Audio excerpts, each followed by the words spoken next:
Si un recruteur te pose cette question-là, comment tu lui expliques simplement? Expliquez-moi ce que c'est que le render d'un composant. Le render d'un composant, c'est ni plus ni moins que l'appel du composant. C'est l'exécution du composant. Un composant, c'est une fonction. Donc, comme toute fonction, on peut l'appeler, on peut l'exécuter. Ça veut donc dire que toutes les instructions entre cette accolade ouvrante et cette accolade fermante vont être exécutées du haut vers le bas dans cet ordre-là. Et donc, du coup, ce qu'on appelle le re-render d'un composant, c'est ni plus ni moins que le nouvel appel du composant, la réexécution de mon composant. Je vais te le prouver. Là, par exemple, ici, j'ai défini un state ici, compteur, que j'ai initialisé à 0.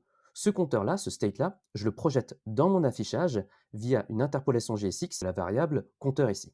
Superbe. Si je décide ici de console logger la valeur de compteur, là, ici, j'ai bien compteur 0. Mais regarde, si je décide de mettre un console log ici, où je vais écrire début. Si je sauvegarde et que je refresh en bas, bah, j'ai d'abord début qui est affiché et ensuite compteur qui est affiché.